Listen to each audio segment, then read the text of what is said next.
Hello and welcome to the Great Universus Bake Off. We are doing a cooking style deck building competition. I'm joined by two amazing judges. We have three very competent bakers who are going to be given prompts, go away, make decks, and then we're going to interrupt them whilst they're building their decks to ask questions and impose our will onto what they're actually doing. The judges are on loan from Starfleet, the low Godzilla master of Denver, Anna Margaret. Hello, I'm so excited to be here. Glad to have you here. I know you've been excited for this for a couple of weeks now. And last minute fill-in and the more beautiful half of Undefeated at Locals, Daniel. How are you doing, my friend? Oh, poor Marvin. I hope he sees this. Hi. And as for our contestants, these are personal invites I sent out to people because I want to, as a pilot episode, get some of the best and more intuitive builders out there. We have regular top cut EU second place 2023 constant worlds competitor and the bane of the Sheffield locals, Luke Quincy. We have Beyblade player extraordinaire, Ghidorah master of Sheffield himself, and a very big name in the streaming community of the UK himself, not named Dan, aka Corin. And of course, we could not have a deck building competition without the Bubble Boy, the EU Rookie of the Year, the player that has deserved to top more events than I have ever topped but has missed out every single time. Hello to Kai. What's going to happen here is we're going to start off with Anna Margaret. She is going to give you guys a character. You will then go to your tables. You will build a deck based around Anna Margaret's stipulations. It may be competitive, maybe beginner friendly. It may be the most fun deck to take to locals. What you're looking to do here is impress the judges, not build the most competitive deck. Going on from there, we'll jump into the tables, we'll ask you questions, and at the end of your 30-minute time limit, you will then present your decks, we'll ask even more questions, and you'll be given a chance to kind of justify your choices and talk a little bit more about the deck. And unfortunately, after that, one of you will be eliminated by the judges, and we'll do the exact same thing again with the remaining two participants. I will hand over to the lovely Anna Margaret, who will give you your starting character. For those of you who I haven't met before, my name's Anna Margaret. I play a lot of different card games. So one of my favorite things to do with Universes is to evangelize my love of Universes to all of my friends. So for today, I'm hoping that you'll build a budget, beginner-friendly deck around the new Critical Role character Grog. I love sharing decks with my friends, and that's kind of the goal I'm hoping that you guys will build, decks that you would be willing to share with a friend who maybe doesn't play Universes yet. So things I'm looking for are easy to spot synergies. If you're introducing a new friend, you want them to be able to see what the deck is doing. And so I'm hoping that beginners would be able to tell what's happening between the cards and why they work well together. I'm also looking for a budget deck. If you're bringing this deck to try to get new friends into the game, I think that they need to be able to purchase the deck to play with it. So I'm looking for something at or under $100. And that's just so new players could reasonably purchase the deck. So those are kind of some of the things I'm looking for, and I'm really excited to see what y'all brew. Sounds perfect. Before we set you off to your tables, Daniel will also be judging. So what would you be looking for in a beginner-friendly budget deck as well? Just to give them a little bit more inclination as to please you as a judge as well. So, if people have watched my videos, I actually do budget beginning deck profiles for like icon characters.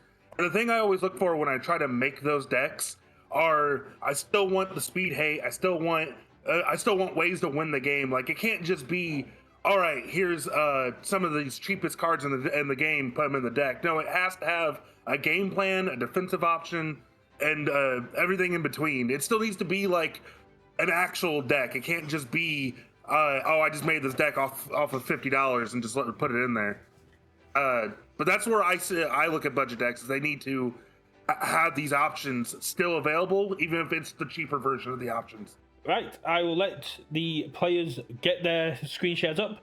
Once all three players have their screen shares up, I will start the timer and you'll have 30 minutes. Best of luck.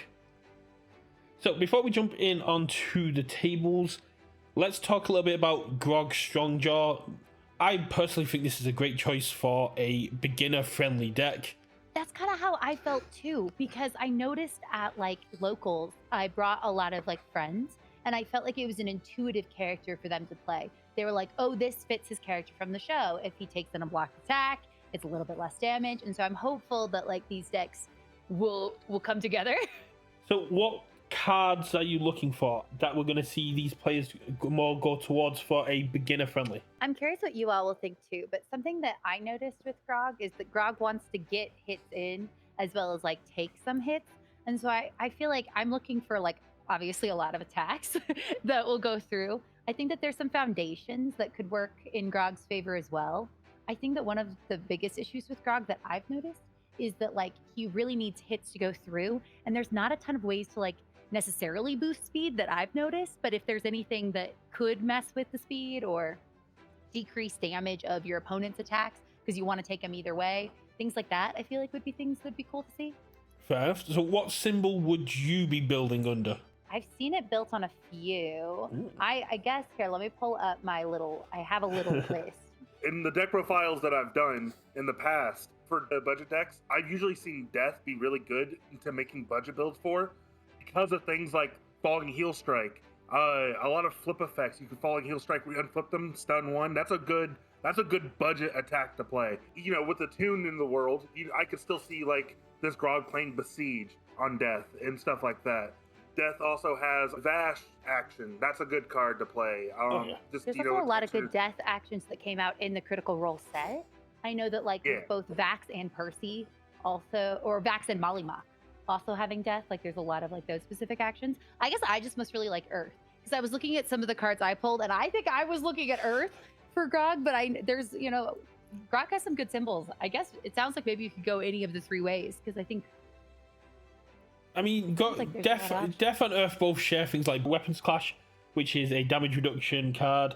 They both have great access to Deflect, which is a great access to damage reduction in itself. Death does have access to a lot of that backswing action as well, which is where you're looking with Grog going, I also need to put speed on my actions, which is where Falling Heel Strike comes in, increasing the speed of cards. Another thing on Death is you also get Settling on Deaths, which is just an easy, cheap draw one. Get Keiko's Aid or Fighting for Control, depending on where you want to keep the budget ways. So that's your defensive piece. Also still having Weapon Clash, always cool. All these different defensive options on Death, where I think that's where Grog needs, because he's got the aggro on face. He's got the aggression. His damage is already there. So he just needs to find the ways to survive on the backswing. And I think Death gives him those options. So starting with you, Dan, because you said this is your bread and butter, you make the budget decks. What cards should the players be avoiding in terms of a budget starter deck? It's a little different because we're going with a higher number. In my videos, it's $15, so you're never going to see like a battle release in my deck. You're never going to see Chase Eyes in my deck, because those are the more expensive cards on Death, or budget builds in general. Obviously, the new Critical Role cards is kind of dependent. Like their prices are fluctuating. So depending if their budget or not really isn't determined yet. I usually try to be mindful of that, knowing that some cards will probably go up. The lucky thing about this game is that a lot of URs are cheap, but there is the high end that's just insane. And that's usually the cards I'm avoiding. That makes sense. Are there any cards that you would be avoiding putting in a starter kind of budget deck? Yeah, so something I've noticed is before playing Universus, I played a lot of Magic the Gathering. And kind of to your point where you were saying, thankfully Universus typically has more affordable cards, I think that's generally really true. I think that when you look at most of the cards in even a competitive Universus deck, most of them feel pretty affordable, except for the like ultra rare that you're running 4 of.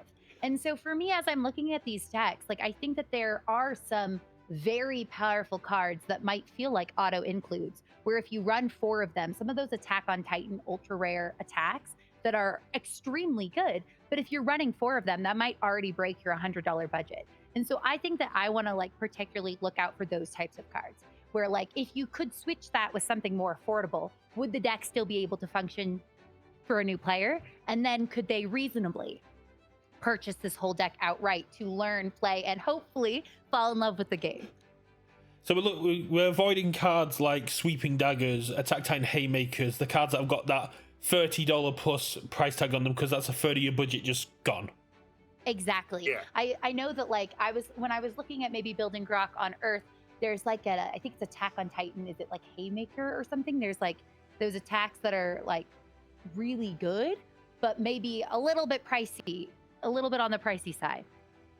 That makes a lot of sense. So is there any particular table you want to jump into first and see how they're going on? I don't know. Do we want to I guess we could roll a d6 and see if we hop in, or what do you Yeah, think, Got Dan? D6 right here. Yeah, go D6. Yeah, Let's go. D6, let's do it. All right, table 1's 1 2, table 2 is 2 3, table 3 is 3 4, and then table 3 is 5 6.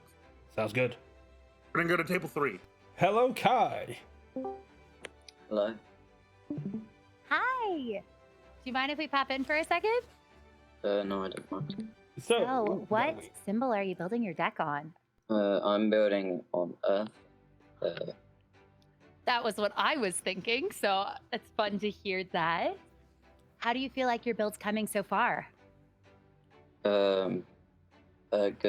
I'm doing a six difficulty attack package, while also trying to generate enough face down foundations for split second standoff and zero gravity rush to draw to, and split second standoff being a finisher, and so is heat ray. So what drew I you love to the Earth symbol?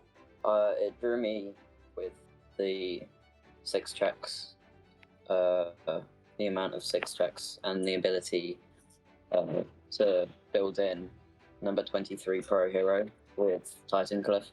Oh, well, with the restriction of it being a budget list, how are you feeling the deck is coming together so far? City Rampage isn't too expensive card. The most expensive card is Stretching Slam and City Rampage, but I think the other cards are quite doable. Thanks for sharing with us kind of your I thought shouldn't process be so adding far. too much. Yeah, no problem, Kai. We'll let you get back to your building, and looking forward to see where this 6-check grog comes from. And I'm really interested to see what the names are going to be, because that's what I'm going to be looking at. Hello. Hello. Hello, thanks for letting us pop in. How's your deck building coming so far? Not too bad. I'm building a kind of a fiery grog build, a millish deck, and responses in discard.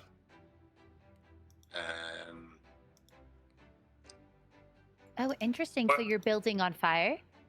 Yes, fire grog. So looking at the cards, I'm thinking about milling cards, gaining effects from the discard pile, allowing me to gain damage and a bit more of an output. Makes a lot of sense. Fire is the burn kind of weapon one from Attack on Titan, and Grog is going to utilize those kinds of abilities on his own face. I'm just curious, what's your defensive options you have on fire?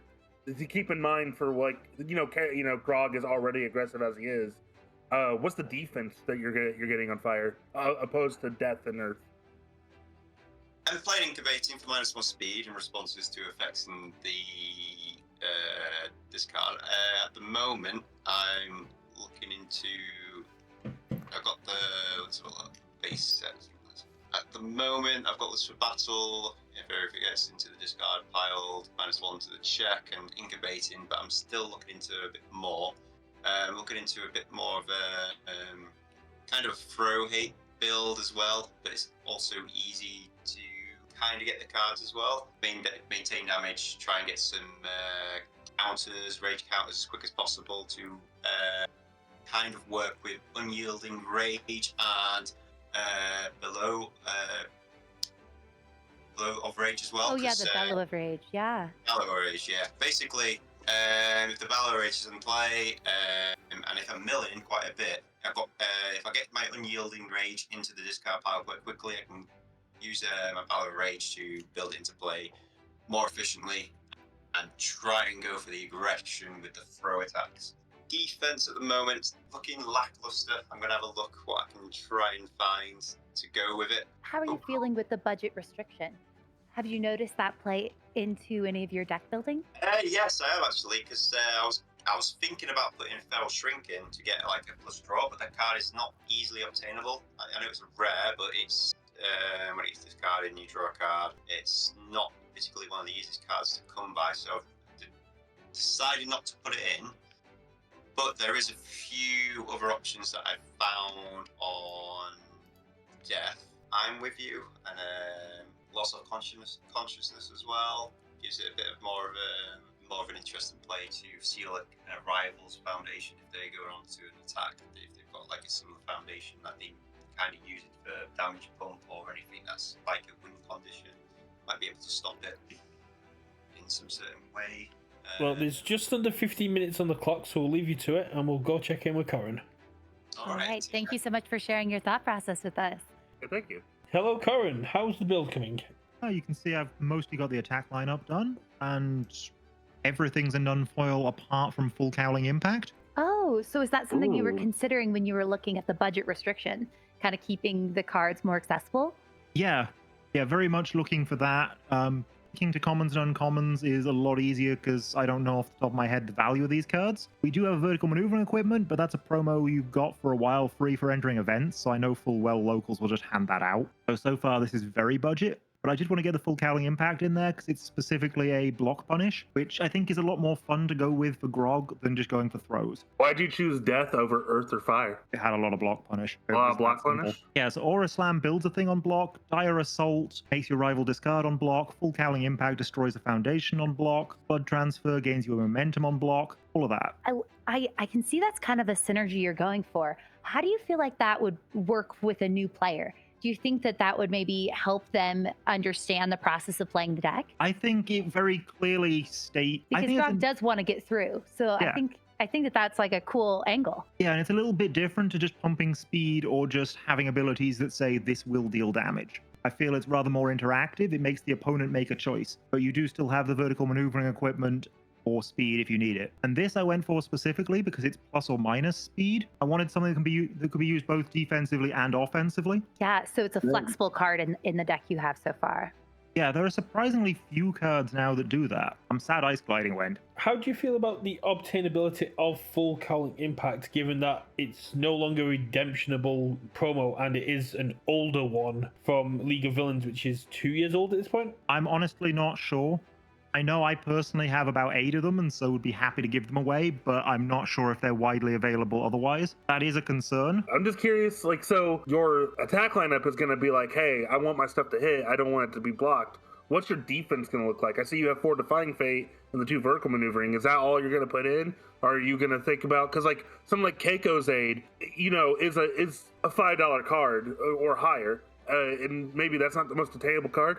So, like, are you going to keep that in mind since you're making this based off of obtainability? Like, are you going to just not include Keiko's Aid? I don't think Keiko's Aid's exactly what I wanted to go for anyway, because being Grog, we want to take hits. We want the opponent to play attacks to give us our counters. What we want then is to take as little damage from those hits as possible. Right, to get the counter without going down. Yeah, so we want the damage reduction more than we want the make it hard for the opponent to play stuff. Well, thank you so much for sharing your thought process with us. I'm interested to see how all these decks come together. There's just over 10 minutes left. I'll put an art in the lobby in the text chat winners. I think we should head back to lobby. I have to say, I am tickled that they're all 3 going on a different symbol. It really ties back to our conversation earlier, where you were initially thinking death, I was initially thinking earth, but I commented that they could really build this on any symbol. And I think we're seeing that in the deck so far. Yeah, no, I definitely love that they have thought of a budget build for every... And the thing is that they're also different decks. The Earth one is a 6-check deck. The Death one is a I don't want you to block me deck. And the Fire deck is a mill strategy utilizing stuff like Loss of Conscience and I'm With You, which can be defensive cards on defense. Because not just, I know that the combined firepower, it likes those cards as a big aggressive piece. But like in his deck, you could mill those defensively and be like, hey, seal that or -2 damage that. Now your attack has -4 damage against my Grog. I think that's super cool that they're not only on 3 different symbols, but also 3 different budget strategies. And I think tying into what you're saying, I really like that all 3 decks have a cohesive strategy. I think one of the most confusing parts of being a new player to a game is looking at your deck and not knowing what it should be doing. The more synergy you can have within all of your cards, and the more clear you can say, this deck wants to do this. And then it's clear to the new player, how are these cards helping me do that? And I think we could see, like in this last one that we saw at table 1, all of the attacks had a clear, that you are making a decision if you want to block this or not. With the mill one, you can hand this deck to a friend and say, you're trying to mill for value. And you're like, noted, got it. Things are trying to go to my discard for value. Or like, this deck is making 6 checks. You're like, okay, cool. I'm looking for 6 checks. I'm trying to make them. And I think that can really help a new player know what they're doing and approach a deck with confidence. When looking at the decks, we did see that Kai and Luke put a lot of assets, and Kai's also looking at actions in their starter decks. And we now see that with the Percy and Bo starter decks for Critical Role, actions and assets were included within that. Is that something, as a new player, you should be learning this early into the game? Or should the actions be something you learn when you've got a bit more handle on the game? I think this is a really interesting question, and I think it can kind of depend on where the new player is coming from. I think that on one hand, limiting the types of cards available in the deck can make somebody who's never really approached card games understand the mechanics a little bit easier. That said, I do think sometimes it makes it then very tricky to take your starter deck to locals and play against other decks. If you don't have, kind of to your point, Dan, the defense or the things to make your deck do the thing. I think also that can sometimes limit somebody such that they have to graduate from their beginner deck maybe before they're ready to try to get a new deck. Having a deck that makes sense, it can hang with the crowd, so to speak, do the thing. As long as there's not too much complexity, I don't mind there being other types of cards. I think that could also help the new player understand what they might see on their opponent's board, is because I tend to think when you have a new player, the first step is understanding your own deck. Then the next step is understanding everybody else's deck. And so their deck having actions, having assets, might help them understand if assets and actions appear in their opponent's deck. So I'm not against that. I do think, though, that accessibility of those cards is a big deal to me. Whether it's only accessible as a promo, you can't guarantee that a loco will give it to you. Things like that are things I would be concerned about. In my opinion, I do think, yes, action and assets should be in your starter decks and your challenger or your clash decks in general. Like you said, in the new starter decks, they have those cards, and I agree. Those even have backups in them, and that's one of the more harder ones to learn.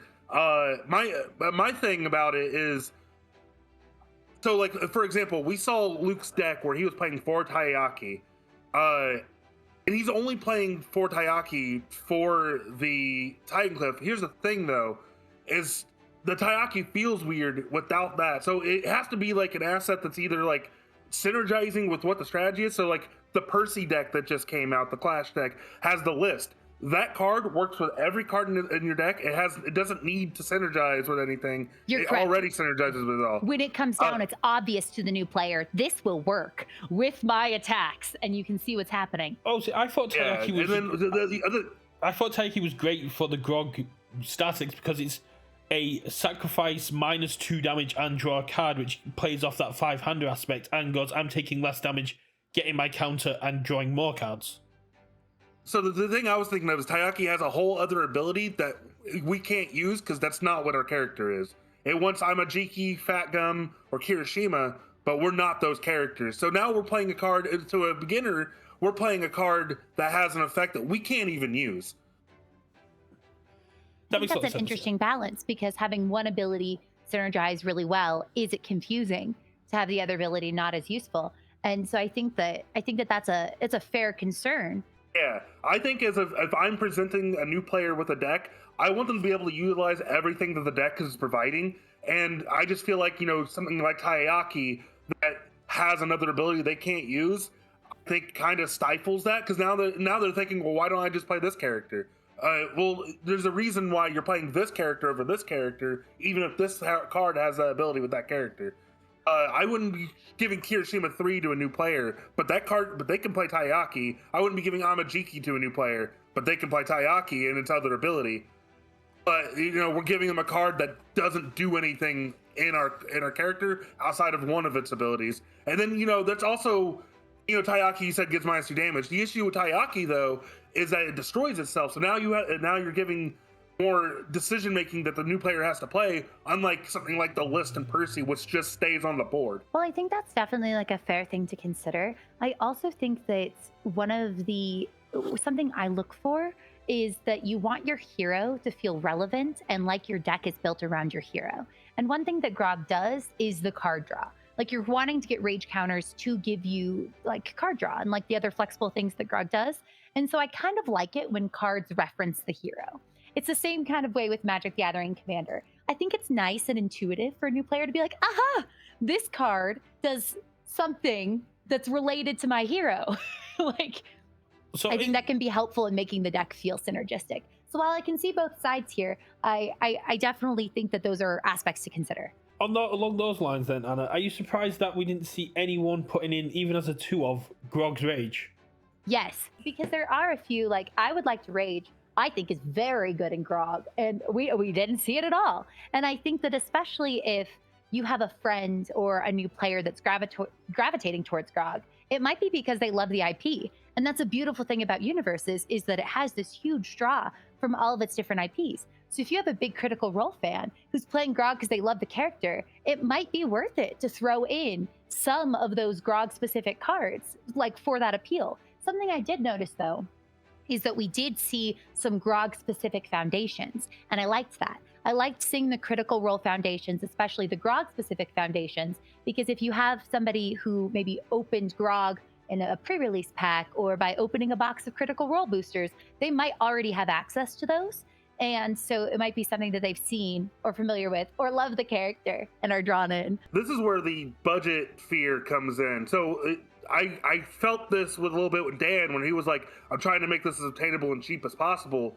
But there is a limit to the budget, and I think that maybe they're afraid they're going to hit that budget a lot quicker than they think they're going to. So Grog's I Would Like to Rage is a $12 card. So if you played 4 of that card, it's $48. That's half of the budget. 2 of it, $24.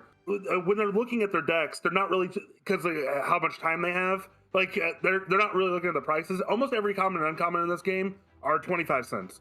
Almost every one of them is $1 for a play set. You have your standouts, Keiko's Aid, stuff from challenger decks and stuff like that. Those could be more expensive. But in set, commons and uncommons are typically $1 for a play set. But I don't think they're taking that into account. They're thinking, okay, well, I'm with you. That's a good card. Maybe it's not a quarter. Maybe this is like a $2 card and I don't know it, and it's like $8 I'm putting in my deck already. So maybe that's why we're not seeing like I Would Like to Rage or Grog's Rage in the decks, because they're not sure what the prices are. I mean, like an alternate art Grog's Rage is $40. A week ago, I Would Like to Rage base art was $30.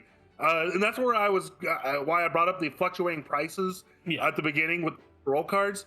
Unless they're looking at prices every day to make budget lists, like I do, you're not really knowing how much this card could be, because like we see URs be $1, we've seen URs be $50. I don't know where I Would Like Rage would be at. It could be a $40 card for all I know, so I can't include this in my deck, and I don't have the time in this tournament or this competition to go look at that card. So I'm just gonna hedge my bets, play the cheap cards, and just hope that gets me there. Hello, Bakers. How have you spent your last 30 minutes? I'm just about done, personally. Yeah, I have a Grog. It is very much based on if you blink, bad things happen. With addition. Luke, how was your build? Interesting. Yeah, very interesting. Something that I wasn't particularly thought of, to be honest. It's just a last minute thought, and yeah. Ooh. Seem quite happy with it.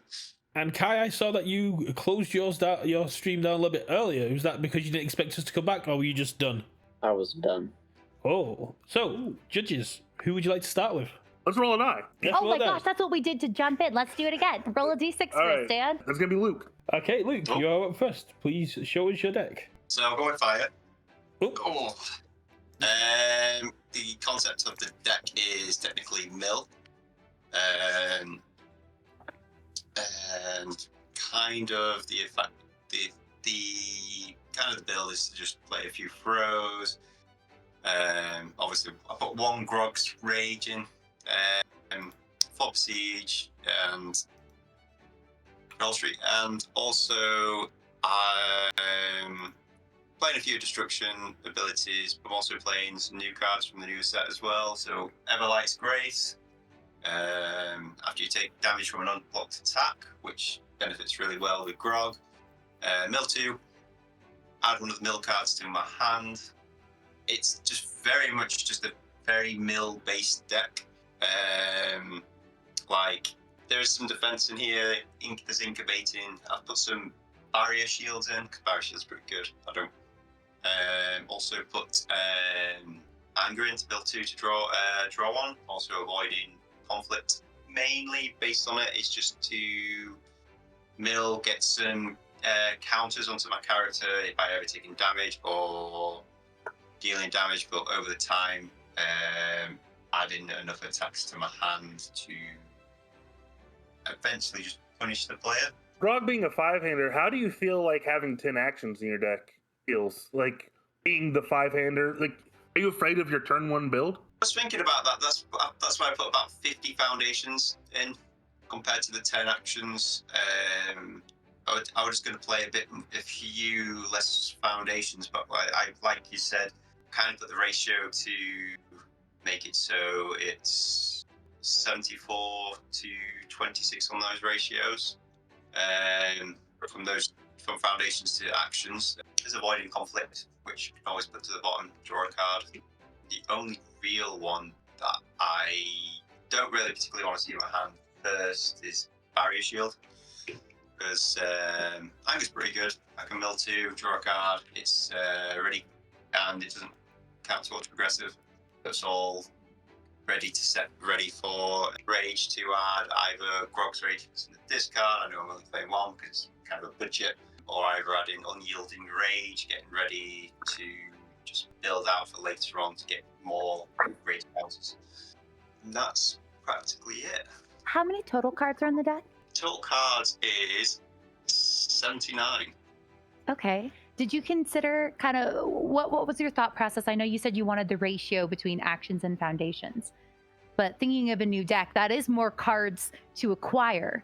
What were your thoughts on the size of your deck? Most of the deck is relatively easy to get. The size of the deck I can understand from a point of view, but a lot of the cards, the only main cards is a few rares, like Unyielding Rage and Power Rage as well. There's also Down Not Out, but I'm only putting 2 in because it's quite a difficult card to get. And same with Rip Apart, that's the only rare. Flying Takedown as well. And Grog's Rage. Besiegers are uncommons. A lot of the deck is just uncommons and commons, but they're pretty good to utilize together to try and get the same output as what they need. So basically, like with Everlight's Grace, obviously take damage, get ready to draw a card that's only a common. Try and utilizing and basically filtering the deck to try and get like the key pieces for like turn 2 and 3, just to make sure. So it's a bit more not going like turn 2, play a load of attacks. This is more like build a load of foundations. When you play a load of foundations, you get less cards in the deck of that sort of foundations, and then eventually the aim is to try and get counters onto Grog. So the later game, you have less cards in your deck at the foundations, and the more attacks, the more likely to get attacks when you recycle. More likely to see attacks and get ready for the late game. Could you do me a favor? Could you just show your stats for your deck at the bottom? Yeah, of course. Thank you. That's everything I needed. Thank you so much for showing us your deck and your build. And the last thing I would just want to know is what's the name of the deck? Just Mill Grog. Mill Grog. I would like to mill. Hey, it's straightforward to a point. We'll move up around the table. So, Dan, we're over to you. I did bring up on the side Grog's Rage because, yeah, it does seem amiss that it's not in here. It didn't really do what the deck wants to do, and it was potentially a money card. But at the same time, I haven't spent the money in many other places. The only other one is that full Cowling Impact. So theoretically, we could get away with a couple of Grog's Rage, and it would be a great payoff for all the counters. It would be a nice way to add a bit more fun to the deck, even if it's not quite what the deck wants to do. However, I try to keep it down as much as possible, so everything is a common or uncommon apart from that full Cowling Impact. I would have splashed for some rares or URs that I wasn't too pricey if I saw any good ones, but I actually quite like it like this. And yeah, the focus here is on Mostly just don't block me stuff. Simple Maneuver was a last-minute addition because of the EX. That means when we get momentum, we can use that as a payoff there. But we can also use the momentum one at a time with the vertical maneuvering equipment. We don't really need plus damage because Grog himself does plenty of that. And then we've got things like No Tact, Funeral Pyres, and the Deflect keyword to reduce damage. League Interview to ensure that we can play a few more things, and it works nicely for blocking, which we do still kind of want to do for partial blocks. Yeah, this is nice. This is free momentum when they hit us, which we know they will be doing. And likewise, plus counter, ready to keep the string out of the turn going. And there's more minus damage. It's fairly simple and straightforward. I did want to keep actions out of it because I know new players struggle with them a bit, but I thought a couple of assets, not unreasonable. I really like where this at. You like you said, you're trying to keep this as budget as possible and everything like that. I guess the question is like commons, uncommons. They're usually not expensive. I'm curious why like you didn't like even consider like did you even consider like one of the cheaper URs? Because like not every UR is $50. It's sometimes they're $1, sometimes they're $5, etc. I'm just curious if like did you have any URs you wanted to put in the deck or anything like that? Still follow the same strategy you were doing. There wasn't anything I saw looking through, and nothing sprung to mind off the top of my head. It would be nice to add in something to add a little bit of spice to this. I love that you considered the having. So when you mentioned Grog's Rage, is that something you would consider for a sideboard? No, I think if Grog's Rage goes in main deck, just because it's something players are going to want to see. Especially if they've picked Grog because it's a character they're drawn to or they like the IP. Yeah, exactly. But it is very much more there for the fun of the card than for actually synergy with any of the rest of the deck. It only really synergizes with getting counters. Yeah, but I can see kind of your thought process of thinking of the beginner player that would be picking up this deck. Yeah, I think actually maybe that should have gone in, but also the 2-check is always a pain point. Yeah, that is something to consider. Now, I heard you mention a few times that you said this was a pretty straightforward deck. Was that an intentional choice? Yeah, that and it's a fairly straightforward character who lends himself to it, but yeah. What's the name of the deck? So I heard you asking that last time, and so last minute I put Hammer Time up here, because it's all about don't touch my attacks. All right, well, thanks for showing us your deck, Karen, and we'll head over to our last but definitely not least, Kai. Show me what you got. I built Grog on Earth. I went with a 6 difficulty package to try and increase Do you mind closing your the screen now, ability Karen? of Stretching Slam, having ways to cheat.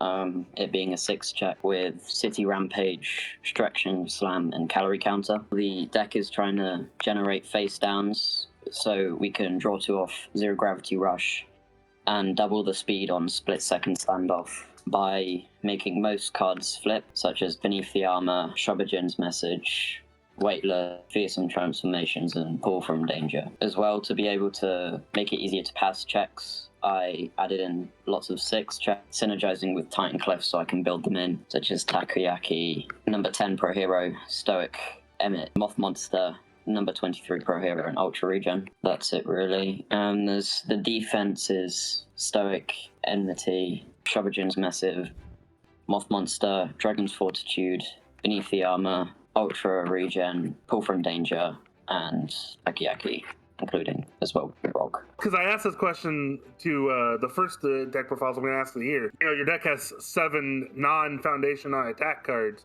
How do you feel about that going with a 5-hander, giving it to a new player, having these cards that they can't build turn 1? Well, Takoyaki they can build turn 1, but it's not foundation. The main focus of the deck is to get up a stage and then go in on 1 turn.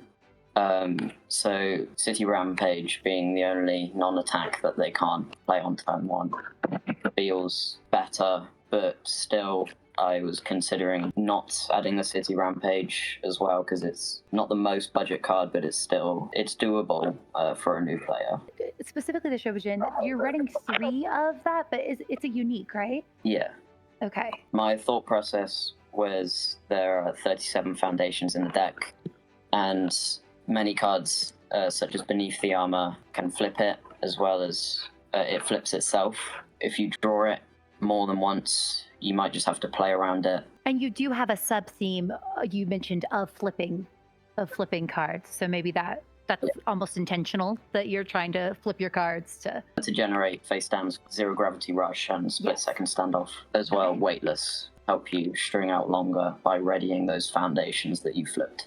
how easy do you think a new player coming in with no card game experience would understand and be able to play a 6-diff tribal deck? I started off with a 5-diff tribal deck when I was playing. I did too, with Godzilla. Yeah. I actually see a lot of similarities in your deck to the Godzilla Challenger decks. I see you pulled like quite a few cards from that, and so I kind of do. I almost like that. It feels like it would be a natural progression from somebody maybe who did play a Godzilla Challenger deck to then move to something like this. As well, all the cards are the same difficulty, so it's easier to understand, and you're not having to switch up say 6-diff, 4-diff, 5-diff, and 3-diff. Thank you so much for sharing your deck with us. Oh wait, we forgot to ask what the title is. Oh yeah. Grog Sawjaw Mighty Dentist. If you're trying to play a lot of 6-diff, you're biting off more than you can chew. Makes a lot of sense. I like that you have a lore reason for why it's named this. Before we go to the judge table, one last quick question for Dan. We've heard the other two deck list amounts. How many cards were in your deck? I run 62. sorry. I like to keep it as close to 60 as possible. We'll head over to the judging table and we'll be back in a minute. Okay. Oh, I like that. Again, like we said before, they finished their decks. I do like that they all did 3 different symbols with 3 different strategies. I think this is going to be really tough because I do feel like they went 3 very different directions and had good reasons for backing up all of their decisions. There's just one aspect I did want to highlight with Corrin's, aka Dan's. He's putting 2 cards that seem quite hard to acquire for new players in it. One of which is Full Calling Impact, which I mentioned when we were going through. And it was League Interview, which not a lot of players will know is still legal. Never mind being able to get access to Crimson Rampage at this point or the After Credits promo. My initial thought is I really liked Kai's because it did feel like it shared a lot of similarities with the Godzilla Challenger deck, which was honestly a big way that I started playing the game. And so like as a new player, like I think that having a strong theme can be really useful. That said, I do feel like sometimes with the Godzilla deck, having to make a 5 check as it gets progressively more difficult and your goal is to string out these long turns, that's hard enough with a 5 difficulty attacks. I do think that 6 difficulty attacks are kind of tricky.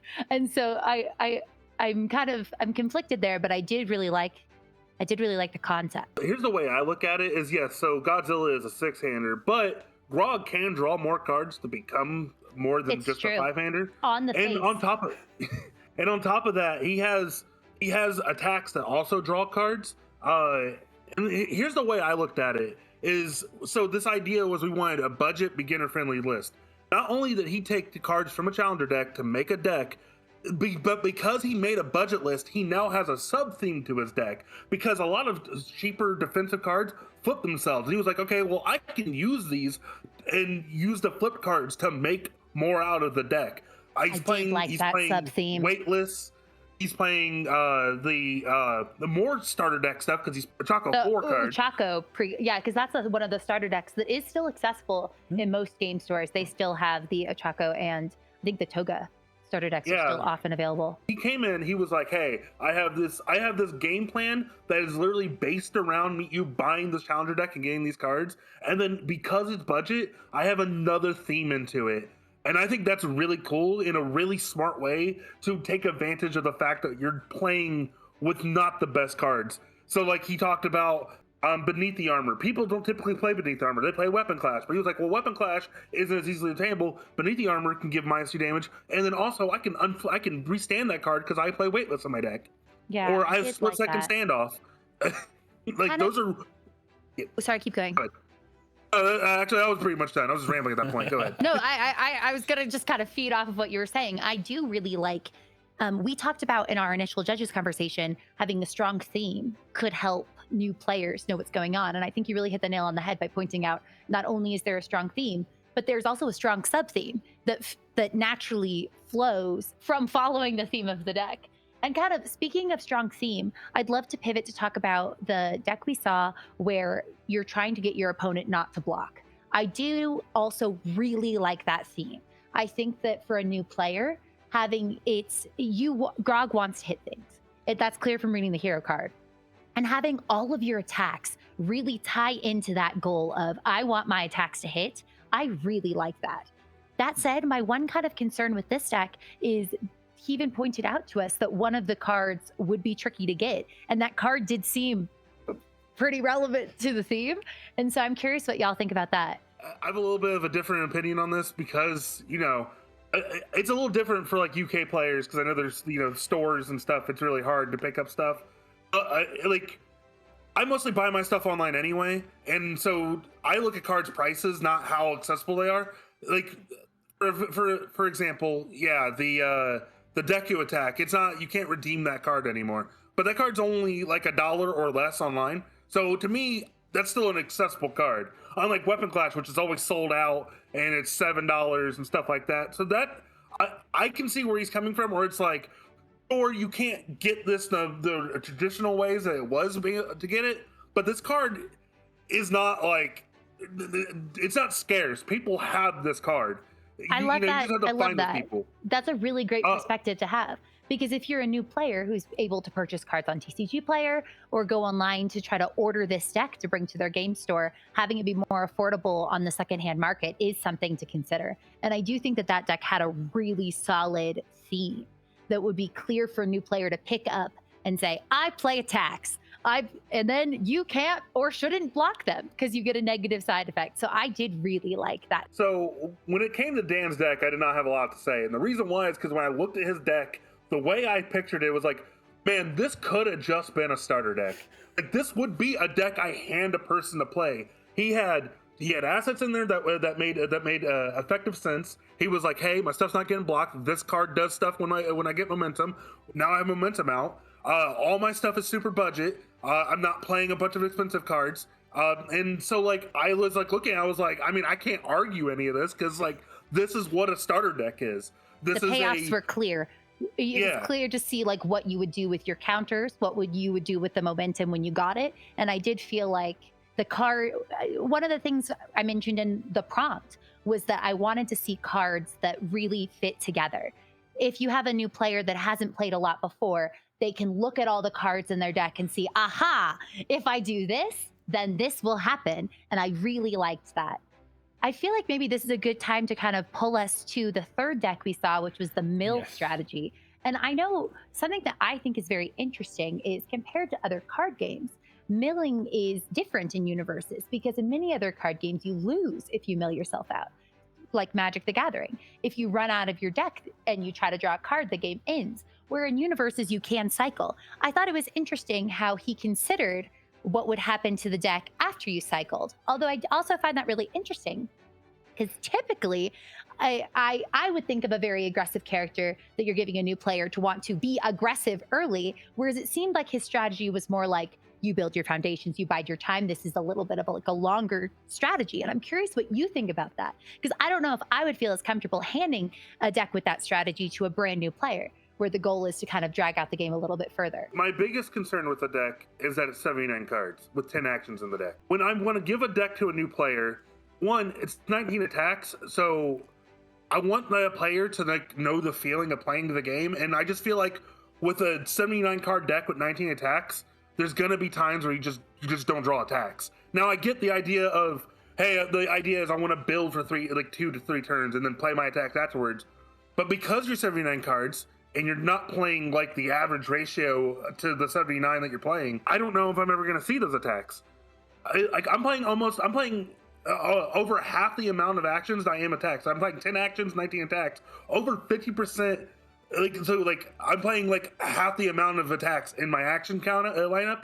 And that makes it real hard for like a new player when it's like, all right, well, I've survived this point. Let me draw my 5-hander. All right, here's two foundations, an action, and maybe an attack, and then another card. And then now what are they doing as Grog? Because the other thing that was rough about that list is it doesn't have any speed gain because that's not like, and that's why I fear fire for general and anything is that you can't really make things fast. And so like if you are Grog and you're doing this slower gameplay and you're only drawing one attack, it's not gonna hit. That's an interesting point. Something I think, though, that I do like is that Grog does get counters when he's hit as well. And so I think that they kind of leaned into this this other side of Grog, which is if Grog does have counters, you can still get cards, kind of move through your deck. I think that is a very cool strategy. I am curious, and I'd have to again look up the prices. I think he did a good job of explaining how most of the cards in the deck were really affordable. So even though it is a much larger list, it still would be a budget-friendly list. The more cards you're looking for, the just the more cards you're buying. And so I think that's something to consider. But I did really appreciate how he had an answer for that and had considered how even with a larger list, it was still budget-friendly. For me, it's the most thematic deck. That's something we brought up about being Grog. All his attacks were Furies. All his he had the Grog's Rage in there as well. It was kind of like going along the lines of how can I also keep someone interested who's a Grog fan coming into the game? I love that perspective because as we talked about in our judges conversation, if you have a brand new player who wants to play Grog, it's probably because they love Grog or they want to play a barbarian or somebody from Critical Role. So theming does really matter.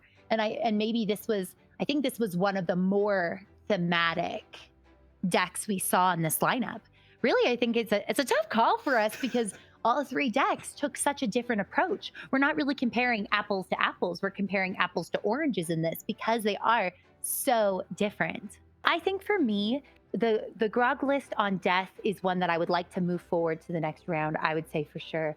I really felt like that was a deck I could hand to a new player. You mentioned my one kind of concern with accessibility, I feel like you kind of pointed out, was something that could be ordered online. And I appreciate that. And I think with my goals with commissioning this deck was something that you could convince your friends to play with and that they would be able to pick it up, see how thematic it was, and be able to play it. And so I think that one is one I would like to see move forward. What are your thoughts on that? No, I 100% agree. Like I said, when I looked at it, it was a starter deck to me, which is exactly what this is supposed to be. This is supposed to be budget-friendly, new player. Like, that's exactly everything that a starter deck encapsulates. So I definitely agree that I think that deck should move forward because, I could build that deck for a player with just my commons and uncommons and be like, here you go, have the deck. I also felt like it had room for upgrading. If you want it, we pointed out as we were going through it, like, were there some ultra, like, were there some extra cards you'd want to add? And I think that, like, if you have a new player that gets this deck, they learn how to play it, there's flexibility for where they could take the deck if they wanted to keep going, which, while not one of our initial requirements, I think is something that is cool to see. Especially compared to the other two decks where they're so like focused on these ideas that there's not really much to go upwards. So like the 6-diff deck, there's not much more you can do with that deck. Like, there might be some 6-diffs you could play that you didn't get to play, but outside of that, like, the deck's gonna basically be the same. And then the mill deck, he's playing every mill deck card you can on fire. He's already got all them all in there. What else can you do with Which is awesome. Like, props to him. In just a half an hour being able to put together, I would say I'm very impressed with all three builds. And I think this is where it gets really tricky because I really liked the mill fire build, and I also really liked the earth build. I think that, as I mentioned before, like, being fairly new to Universes, and I have felt very comfortable playing Godzilla on Earth with a very similar build. And I think that having lent out my deck to new players, I can say firsthand that that is a fairly easy strategy to hand to a new player. And so I'm very torn, honestly, with these last two. And I think that this is where our tricky call comes in.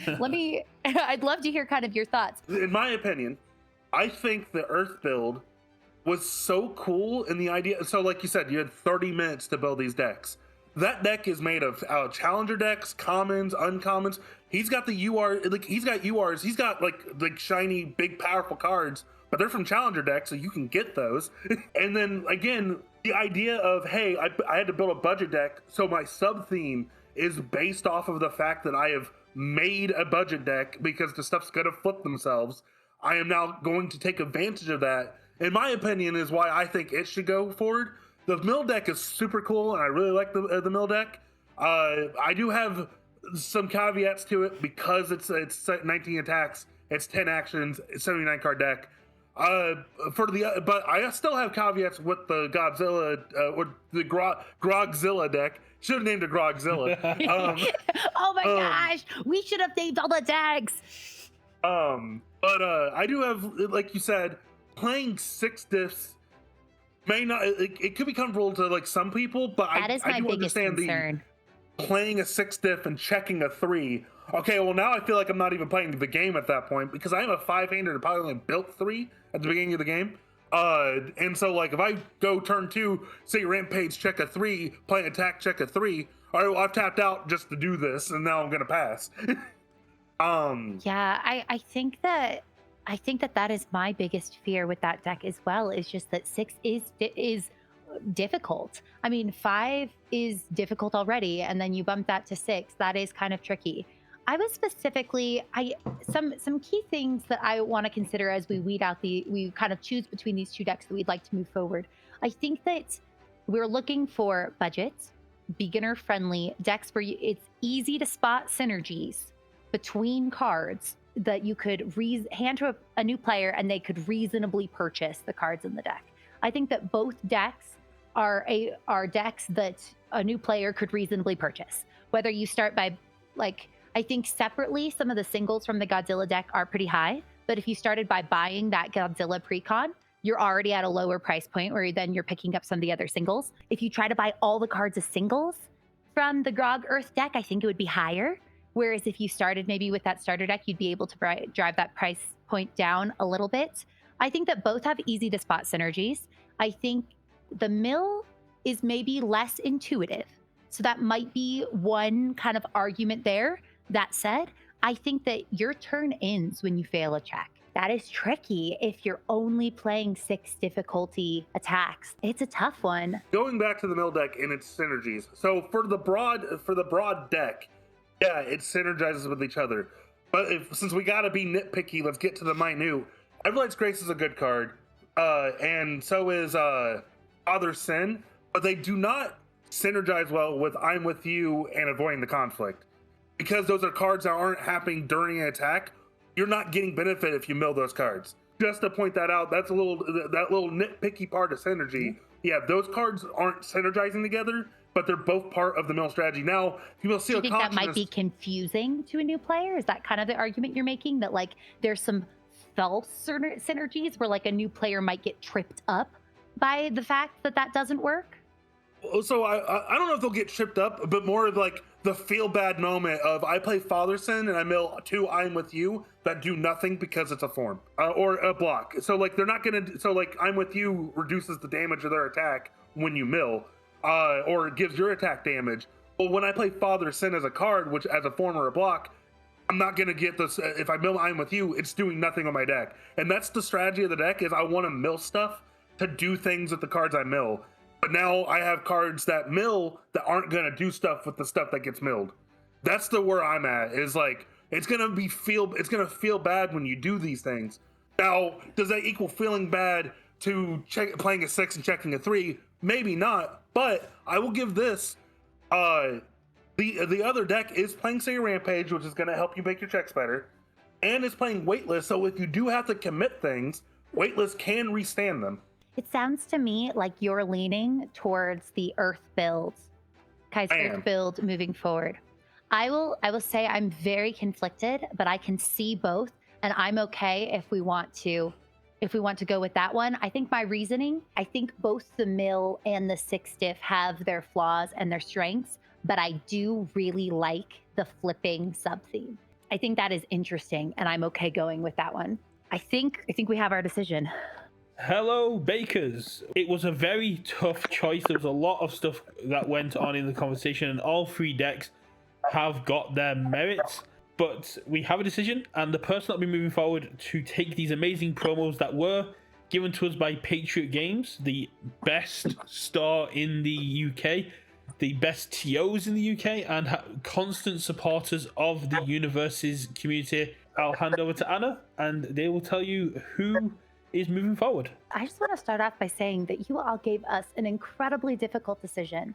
I think one of the coolest things about all 3 of your builds is the fact that you went on 3 different symbols with 3 very different strategies. When I pitched this deck, I mentioned that I was looking for a budget, beginner-friendly deck that you could give to a friend that wants to get into the game.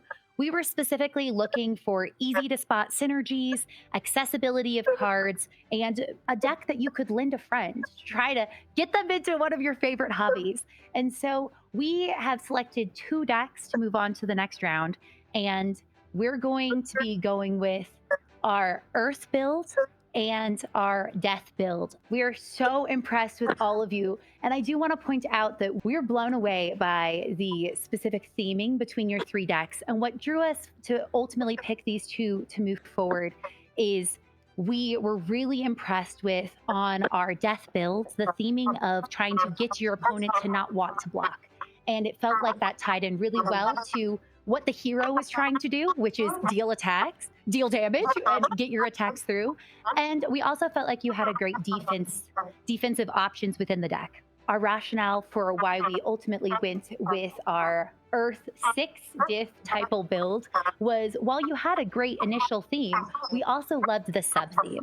And it felt like being able to flip your foundations, but then have reasons for why you would want to do that, and payoffs for that was very solid.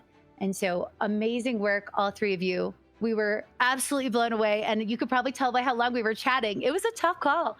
And Dan and I went back and forth quite a bit before we ultimately selected these 2 decks to move forward. So thank you so much for building these and for the thought you put into it. Unfortunately, Luke, this is where we do leave you behind, but like, big thanks for doing this. Yeah, like they said, your build was unique. It was very cool. It just wasn't what the judge was looking for at this time. Of course, take care, guys. Have a good one. Appreciate it. Yeah.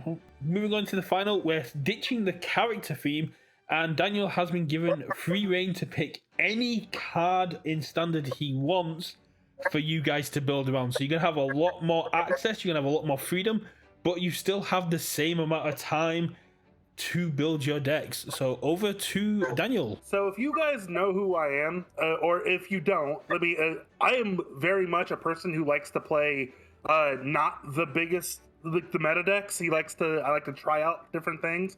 A thing that I've played in the past is Uobami. I am a connoisseur of 3 damage moves.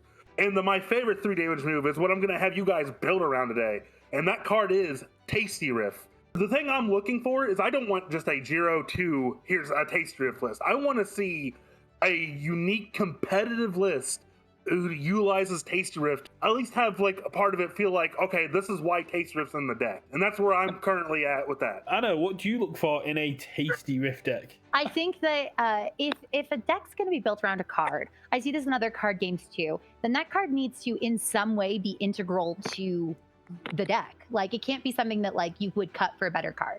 So I think that I want to see, how is this impactful to the win condition? Like, why does this matter? Why would I never cut this deck from this list? We're looking for Tasty Riff, the deck. We'll let you guys get to your tables. Best of luck. All right, I looked up the card.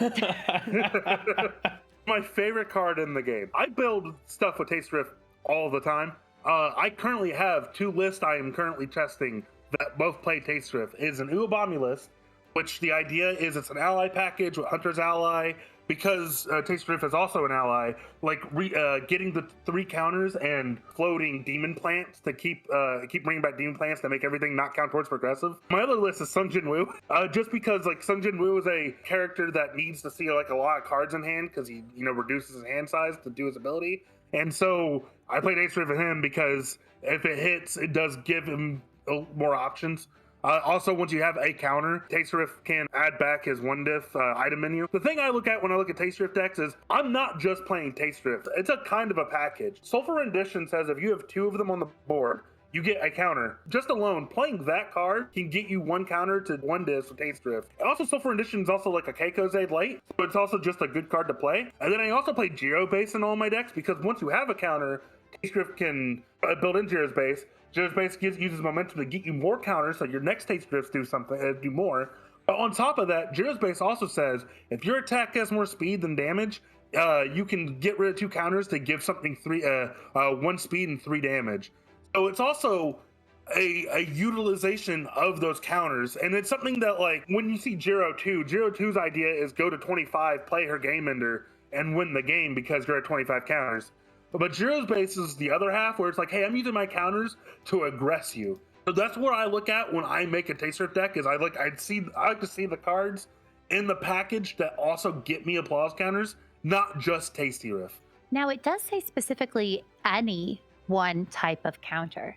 So I'm very curious if because there are some other heroes, like in standard, like I know Pony does so much with counters, but I don't know. I have to look up what symbols that is. But I'm curious if there's other heroes, like other types of symbols. Is there another counter that would be even better? I don't know. So Muscular gets himself muscle counters. He's on life, so he can play Tasty Riff. In Critical Role, we just got Stoic Entity.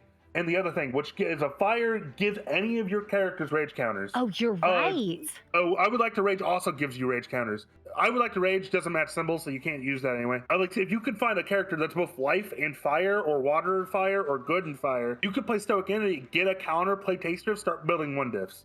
Interesting. Yeah, I'm curious about that. Tying with Heroes of Exandria, are there any characters you might be seeing Tasty Riff come in?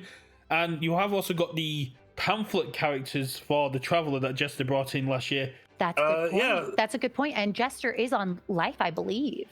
Yeah, well, the characters that we have that have water and life because good, unfortunately, is Allura, Beauregard, Caduceus, Essek, Ford, Jester, Caliph, Lady Kima, Pike, Tarion, Vexalia, and the Starter Bow, which does let you that's 3 difficulties, so we're not playing Starter Bow. Oh, I really like Keyleth.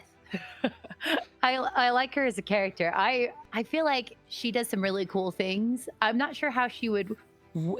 Looking at Keyleth, I feel like she lets you take a lot of game actions, but it's not immediately clear to me how she'd win. I wonder if this would be maybe a way, like. Just to go on to the characters in Critical Role that I think could play the card. Just because a character has like a ability that's keyword gated doesn't mean I don't think you should play a card if it's not good. Vexalia. Oh, I love Vexalia. Ally, yeah. Could play the card. It is a life character. You can build in your ally stuff if you get enough counters. In your card itself, and again, Tasty Riff himself is an ally, so if you're paying an ally package in that character, it does have benefit with that card. Tasty Riff is generic enough to where any character on the counter, like if you build around it, I think any of the characters can do stuff with it. Yeah, like that's the first thing I think of. Another one could be like Beauregard on water. You could build a foundation to help you, check your 6 or something like that. Because you have to check a 6 to play your 2 face down cards.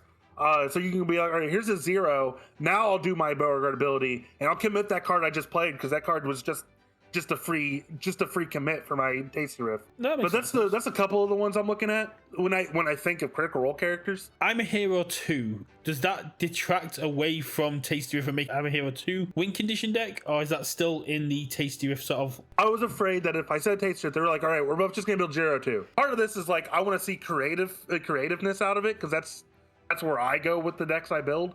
I don't mind if like they play a different class 1A character that also is playing Hero 2. But if they do build Hero 2, then, I mean, it's going to be a good deck probably. We got to take that into consideration. But part of this is the creativity of here's the best competitive list I can make out of this one card. I think I'm ready to look at the decks. What about you? Yeah. Let's roll. Yeah. Even odds? Even for Kai. It's Kai. Let's go in with Kai. Hello, Kai. Hello. So talk us through what you're doing. I'm building Historia.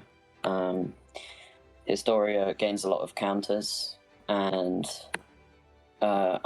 Tasty Riff says choose a card not named Tasty Riff with a printed difficulty of X or less in your discard pile. Add it to your hand or build it. X equals half of one type of counter on your character brand. That since Historia gains a lot of counters, Tasty Riff can get a lot easier to find attacks and key pieces like Midst of Despair and War Marrier's Might to draw. How do you feel about, so you have 1 recuperation time in there and 1 of Historia's deck. You have a bunch of 3 divs. How do you feel with the 3 divs playing the 2 check in the deck? I'm currently cutting.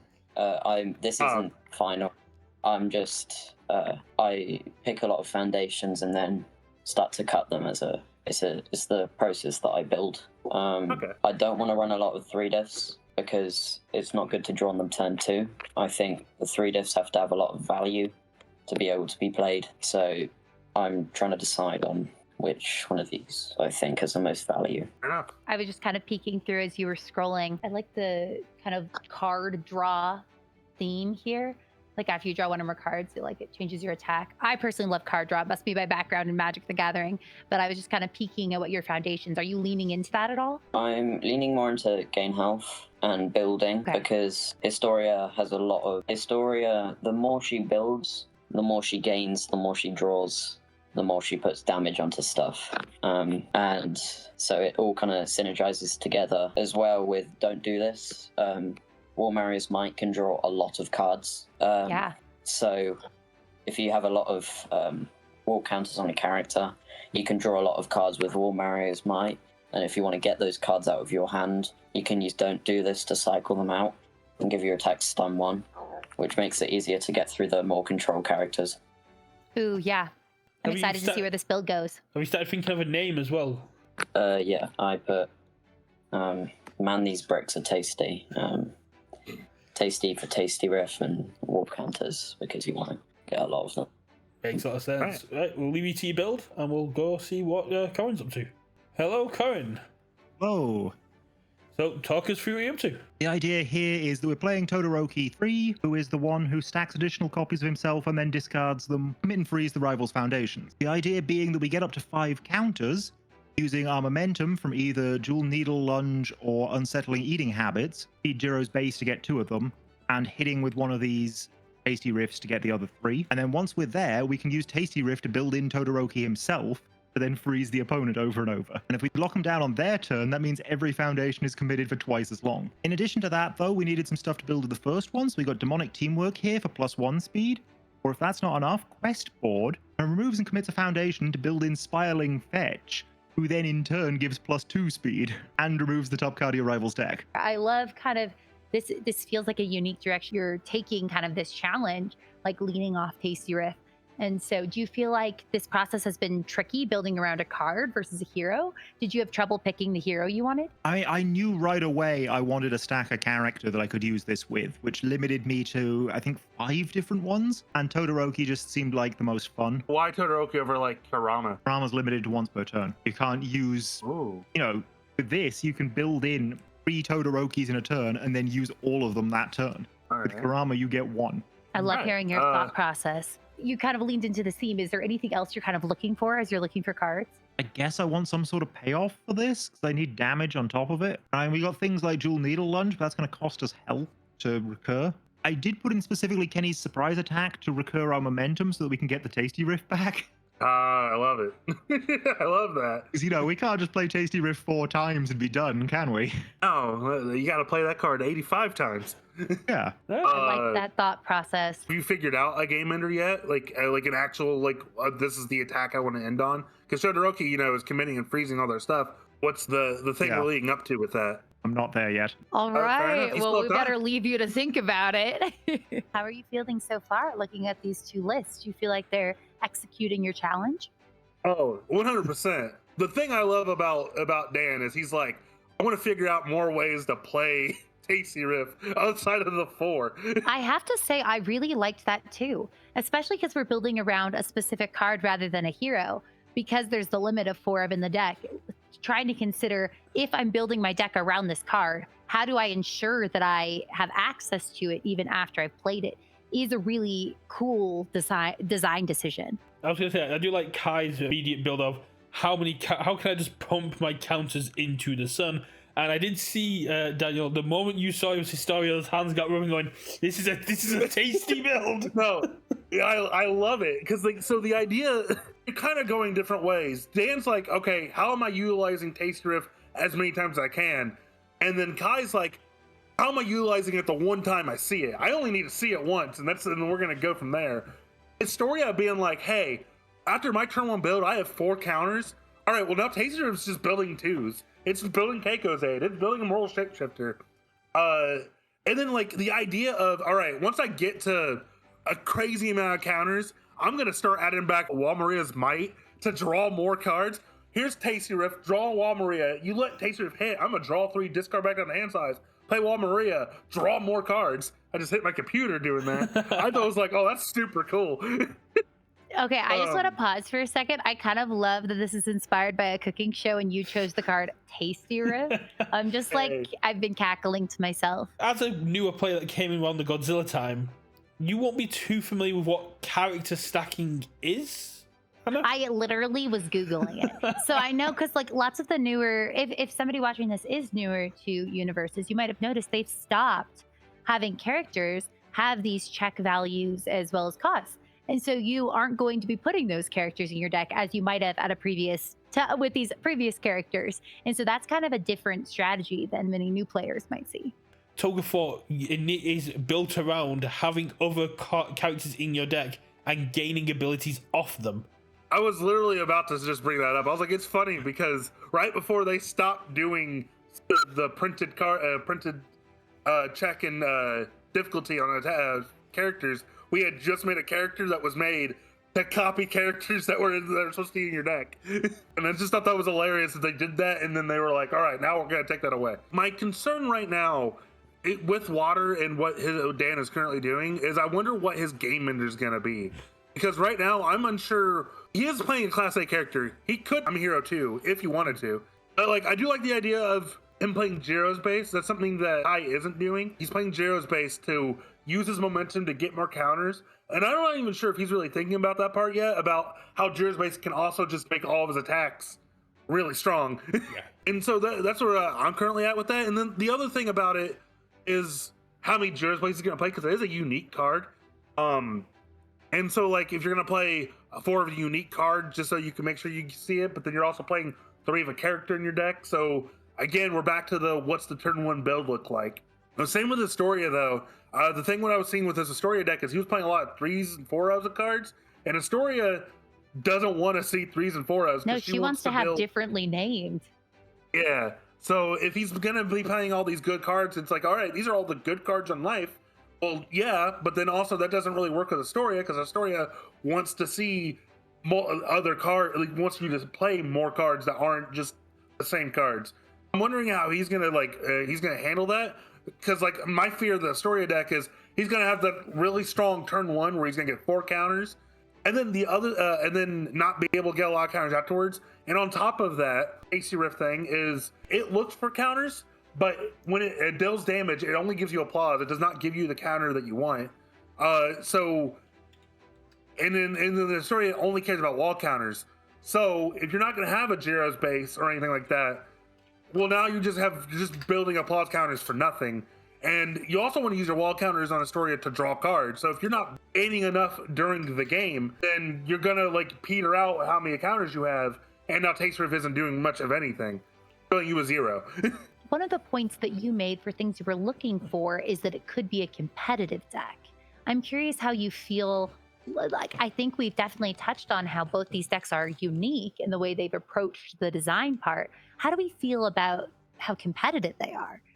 Because I know for me, I had never really considered these 2 heroes like in the competitive meta, and so I'm curious kind of what y'all think. The thing about when you think about competitive is it doesn't have to be meta. It just has to be like, there's a lot of competitive characters that aren't meta. Well, and I kind of love that about Universus. I think more than other games, there's a huge variety of heroes that are played in competitive events, and I love that. I think that that's different than some games where you see like the same few builds over and over again. Going to what's more competitive, I'd have to wait for the final pitch of the decks to really get my full opinion on it. But this is where, when I first saw Astoria, where Kai had the advantage, because Astoria as a character, I think, is better than the Todoroki that Dan is building around. The issue that I feel like Dan's deck's gonna have is he has this idea of, once I have enough counters, I'm gonna start building in Todorokis with Tasty Rift. Here's the thing, though, is you need to have 5 counters to do that, which means you have to have a Tasty Rift hit, and also have a Jiro's base on board to get the momentum, and you have the 5 counters to build in your characters. But here's the other thing: what if you don't see the characters? Yeah, it's in your deck. You may not see them. Maybe Dan has more of an uphill battle with this deck, and so it'd be really cool to kind of see see how he tackles that in his final build. Yeah. Now what Dan does have, because I want competitiveness. I also, like I said, creativeness is also like a part of That was a what big I like to tenet see. of what you're And- looking for. And in my opinion, and this is nothing against Kai's deck because it's a good deck, I think. But I think Dan's is more creative because he's gone some. The thing about Astoria is Astoria kind of like has an idea of what it's gonna do. It's draw cards, give gain health, give damage when it gains health, and play Walmart Might. That's the deck, and that's what Kai's deck is doing. But you know, for creativeness, Dan's like, all right, I'm going to play this Todoroki forever and just tap you all down. Now, I do kind of love that unique approach. so like I think Dan has it currently in creativeness, while Kai has it in competitiveness, which, you know, competitiveness is the main focus. So maybe that's where I'm at early, but could change as it goes on. We may have to see what if Kai's added some spice, a little bit more creativity to it once he's got that creative kind of like core. And the same with Corin, if he's added a little bit more competitive elements, because as we were doing when we were doing the interviews, he stated the biggest thing he's doing now is trying to figure out how do I kill, and that's the competitive side of it. He's like, he's understood what he wants the creative side to do, and now he's looking at this is very creative, but how do I get that over that competitive hurdle? That's why it's hard to judge it right now, because when we went into Kai's where he already had the deck made, he was just cutting. Well, Dan was like, I'm still figuring out the game ender. And so it's hard to like know where Dan's deck's gonna land, because he didn't have the big thing yet, the thing that we're building up to. Like pressing the advantage or something that has that committed. So the issue of pressing advantage is if he's gonna be confident in playing more 2-checks. Yeah, that's what you got to play on when you play competitive, though, isn't it? I mean, fair. I guess it is sealed. Man, unfortunate. I thought that card was committed. No, they would have been busted if it was committed. But yeah, I think as we saw with round 1 with Kai, once he's picked his theme, he will dedicate to the theme. But just like with round 1, maybe we've got a cheeky little sub theme that we didn't get to see when we went in on the table talk. Well, I saw that he was playing the recuperation time stuff. He was playing Your Best Buddies. He was playing Immortal Shapeshifter, which in Historia is too tangent with this build, because one, it's already just a good package to play in general. But on the other hand, it's also blowing up your foundation, so when Taster builds them back in, they're not on your board anymore. So you get another counter. That's time on the round. Let's get these guys in and have a little chat. Hello. So you've had your 30 minutes. Did you use them wisely? Mostly. I hope so. Daniel, who would you like to start off with? Oh, we're gonna roll. We're doing it rolling all the entire time. Gonna end it with the roll as well. Sounds good. Man. Corin, Okay. show us your build. Here we have Todoroki 3, who specifically is a stacker character. Discard copies of him to freeze opponent's stuff, and also plus X or minus X damage equal to number of their committed foundations to maximum of 5. So you got a dual needle lunge to give us momentum, and likewise we have unsettling eating habits if that doesn't work, both of which to be used during our first tasty riff on this hero's base to get the extra 2 counters, so that if this tasty riff hits, we have 5 to then start building in Todorokis with the next one and onwards. Mnemonic teamwork and quest board into spiraling flat give that speed to hopefully go through. Hidden box if the speed is debuffed at all, but also this is primarily actually to deal with the opponents so that we can still block them, because they will play some attacks. Magic Alarm also helps with that. Monster Aggression is our outlet for once we got all these flipped foundations. Dual Techniques is more freeze.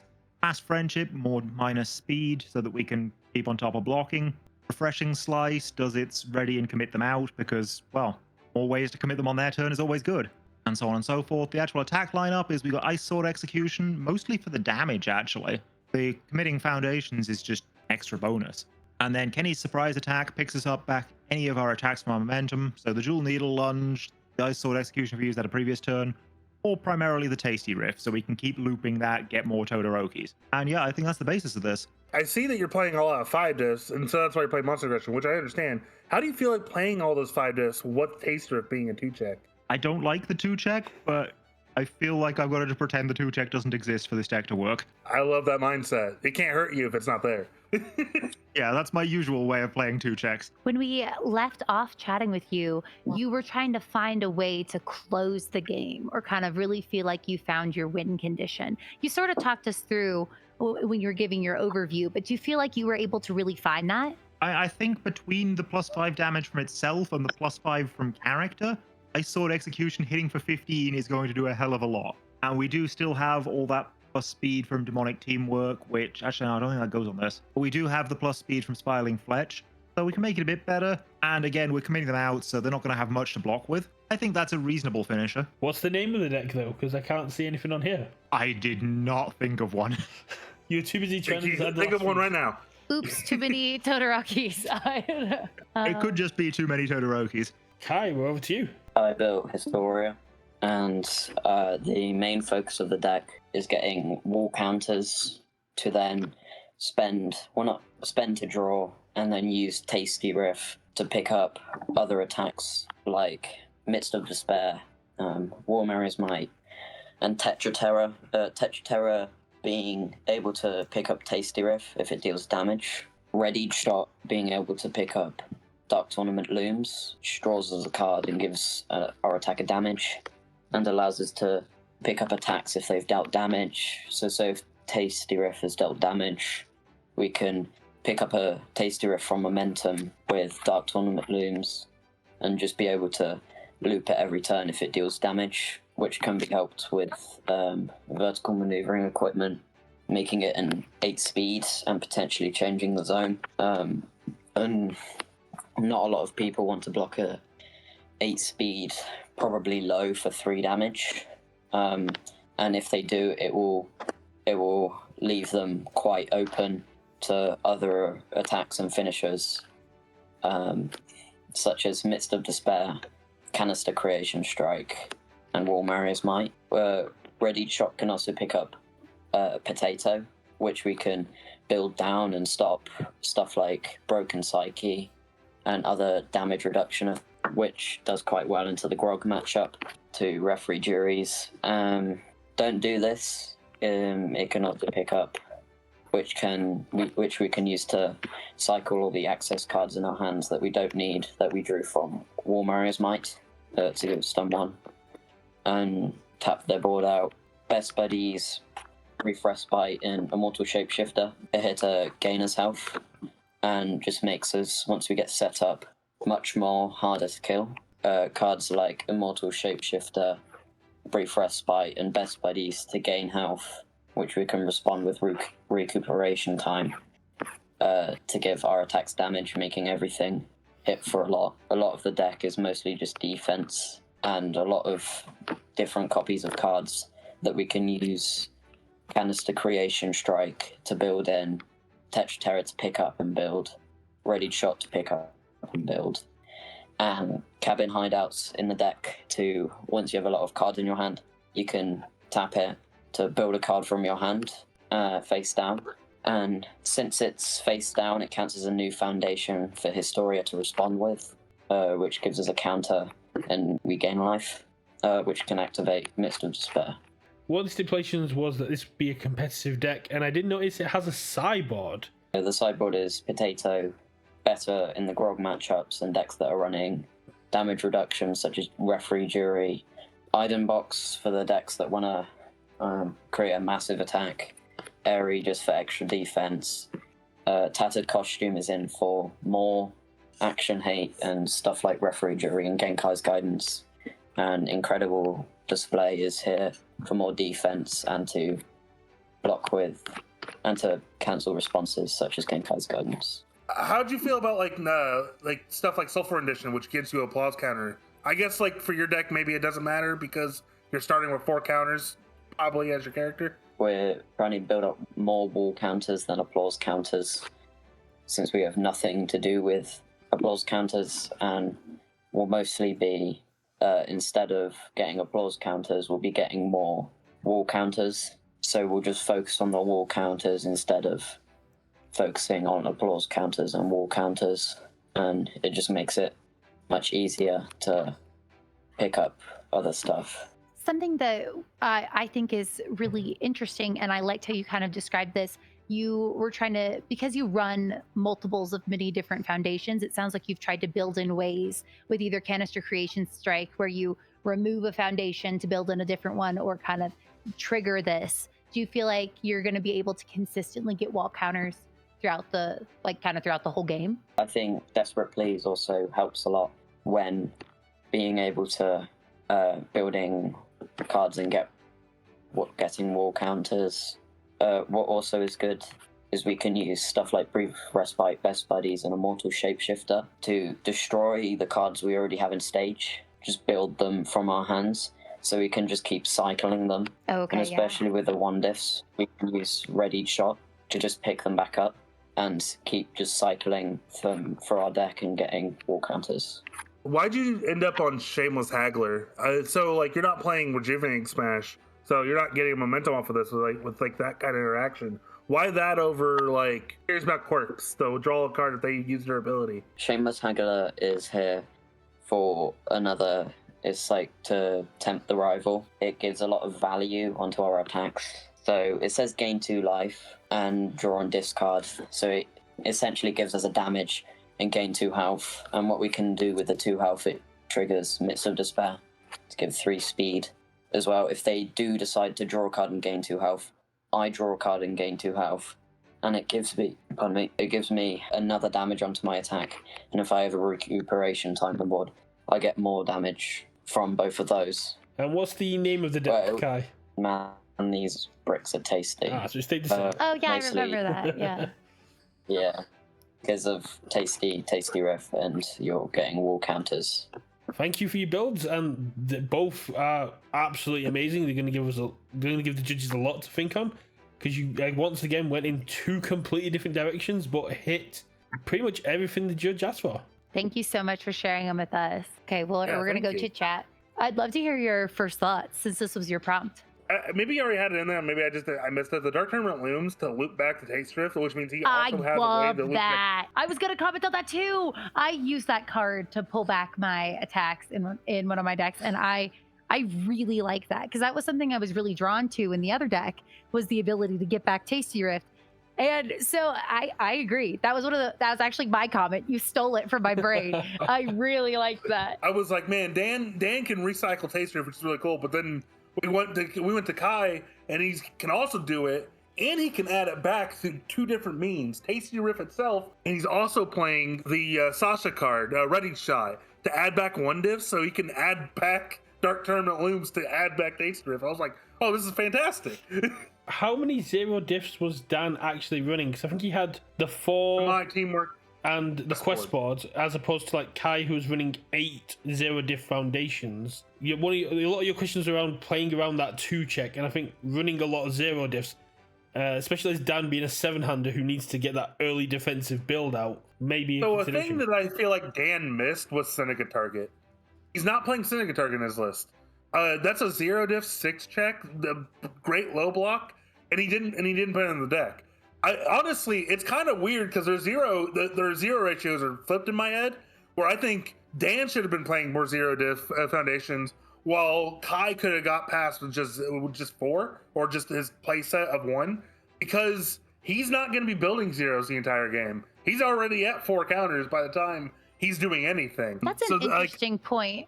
But I know for me, I'm scared of 2 checks because I feel like if you're banking on the math being that you have like a roughly 70+ chance of checking a foundation, I think it throws off your numbers a little. So I don't know. His deck is still based around the effect of Taste Rift helping him extend the game. Okay. Honestly, it felt like, his was almost more, I don't know. I felt like Dan's was more built around Tasty Rift, but... It was. Well, he was playing Jiro's base. Now, but here's the issue. He's also playing 4 Jiro's base, and that's a unique asset. What I liked about Dan's deck is that he figured out the game ender. He was like, all right, I'm just going to play Ice Sword Execution and just kill them with this card, because this card's going to have like 15 damage. And I was like, fair. Yeah, that's the game ender. Just tap him out and do this. And then the cool thing about it is he can add it back every turn if he gets enough counters. And so I'm glad that Dan figured out the game ender. One, I think they're both playing too many assets, in my opinion. Assets/actions, particularly for Astoria, because he's playing a 5-hander that wants to play foundations.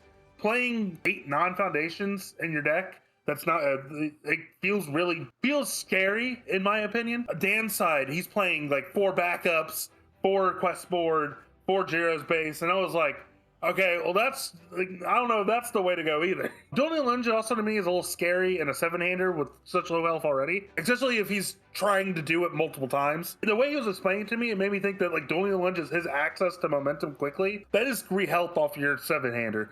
I have a question for you, Dan. When you look at Kai's deck, do you think the deck could function without Tasty Riff? Because yes. I do. I feel like you could cut Tasty Riff and the deck would still do the thing. While it might be a more competitive deck, yes. Like the story deck does not need to play Tasty Riff. Tasty Riff does get it going, but like it's not focused on that card. Like he's not playing any. He even said himself, he's not playing anything else that cares about what Tasty Riff is doing. He's just there to build cards with it.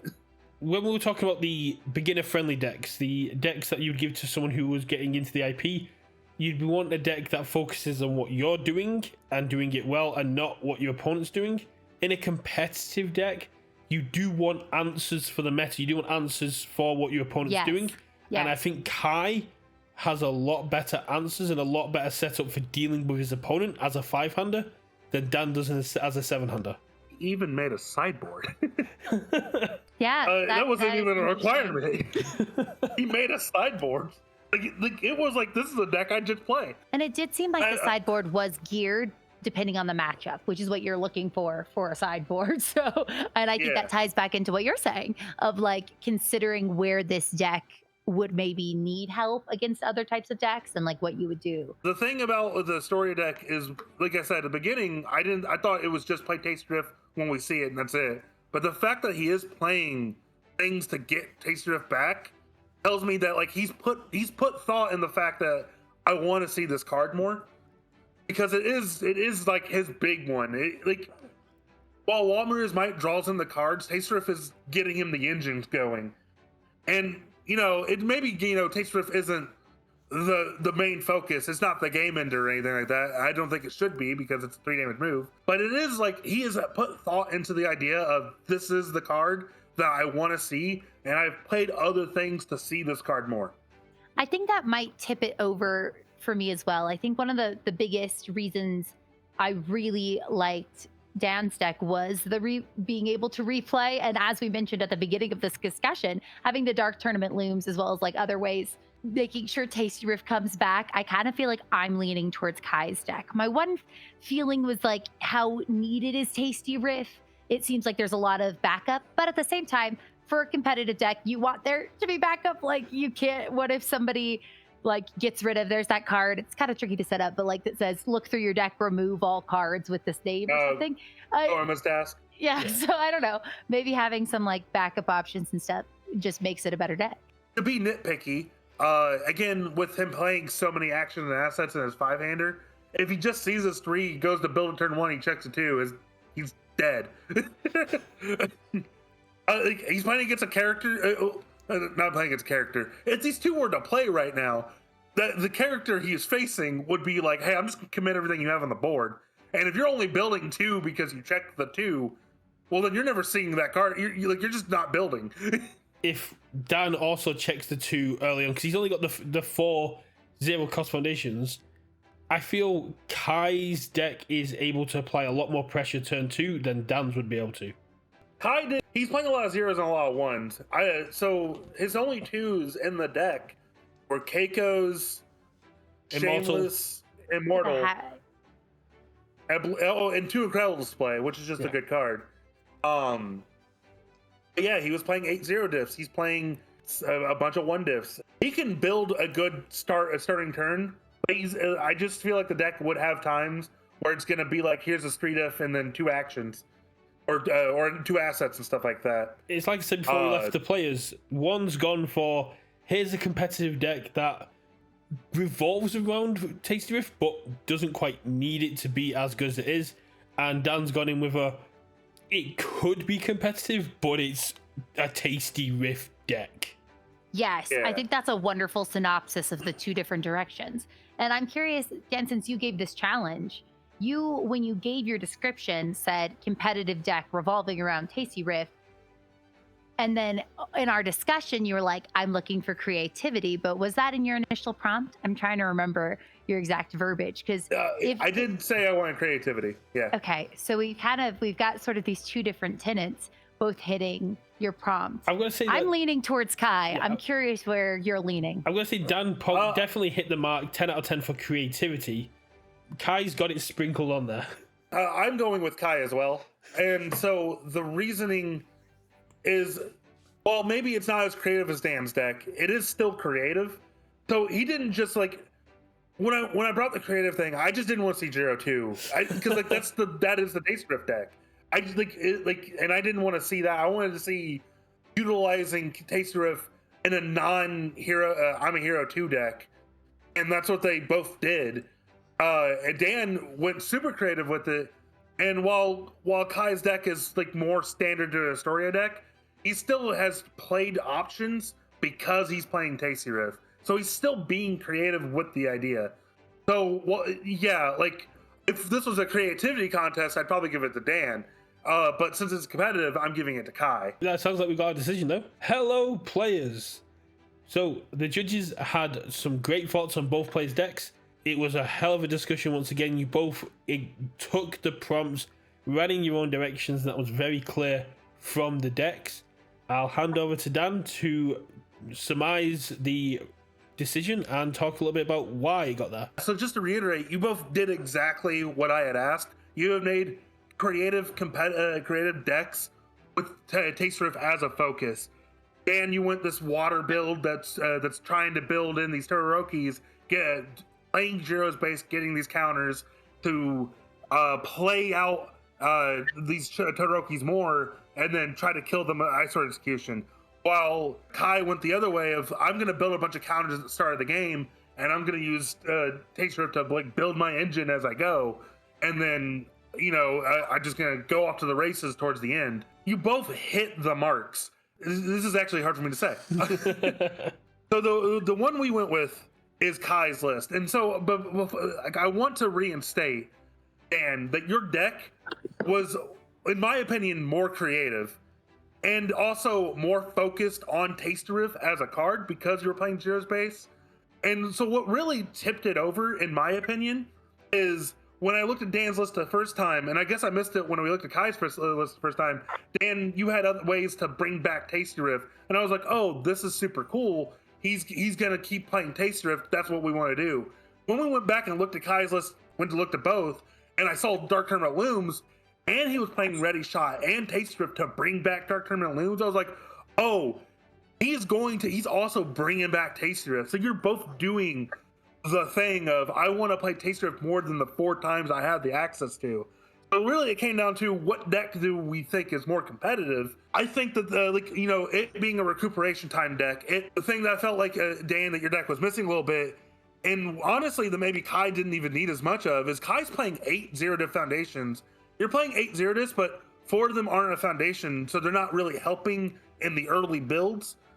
So you're not it's not helping out early while his is, and also the thing that I felt like you missed in your list was Syndicate target. Syndicate's on 0 on water, and it wasn't in the list. And I thought that was an interesting card to not include. So yeah, I just think that Kai's deck in the sideboard was a nice touch. It isn't a consideration for what we were thinking about with the decks, but it was a nice, funny, cool touch to add a sideboard to Kai. Yeah, just it being a recuperation deck, having the zeros and the ones to be able to do those early builds, and having the immediate payoff to Taste Riff, to building those big cards early, I think is what really tipped it over for us. It was an incredibly tough call. We both commented on how creative you were with the directions you took these decks. And so amazing work to both of you. I think that when you prompt a bunch of discussions of us going back and forth, I think that's a sign you both really took the prompt and ran with it. You both did absolutely amazing. Kai, congratulations on the win.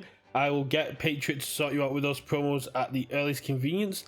And I'm planning on making this a running series, so hopefully 3 episodes and then a tournament of champions. So I'm gonna, if I can get this up and running, I'll invite you back to possibly win one of the orange and black deck boxes from Worlds. I Ooh. need one Good of those. prize. That's a crazy prize. Can I be in the tournament? Hopefully get these going, get 2 more episodes done, get the tournament of champions going. But if people want to take part, if you want to throw your name in there, reach out to me. And if you want to also judge, let me know, because this has been great on all sides, I imagine. Thank you. I've thoroughly enjoyed this. Thank you to Dan, Luke, who's unfortunately not here, and Kai for taking. It's a goodbye from me. And judges, would you like to say your goodbyes and where we can find you and in your content? Sure. Hi, I'm Anna Margaret. You can find me everywhere on the internet at It's Anna Margaret. I make nerdy lifestyle content on YouTube and Instagram. Make sure you're subscribed to this channel because it's awesome. I'll see you around the internet. Hi, I'm Daniel, and you know me online as Disaster Dan, and that's my YouTube channel. Like I usually do budget list. I'm recording 2 budget builds right after this for both Bo and Percy, the starter decks. That was what I was gonna do this morning, but then I got asked to do this, which is fine because I can do that anytime. You're supposed to want to hang out with us. You're supposed to be like, yay, so glad. I wanted to. As soon as I saw it, I was like, yeah, I want to do this. And then, the other thing I want to shout out is Undefeated Locals. That's the team I'm part of. That's Marvin Emery. We've referenced them a couple of times here. I'm wearing the shirt. I also have a YouTube channel. You should follow them as well. Thanks for being here. And Dan is probably too shy to say this himself, but Dan is also a content creator through Totally Not Named Dan on Twitch, playing a lot of more retro kind of games I've seen, and occasionally chucking out some Universus content as well. Yep. I'm The open universe to themes, by the tends way. not to do too well for me there, but I've got plenty over on my YouTube channel, which is Dan Kea and a bunch of numbers. We'll catch you all in the next one, and hopefully we'll have Kai back for the Medium child. champion tournament.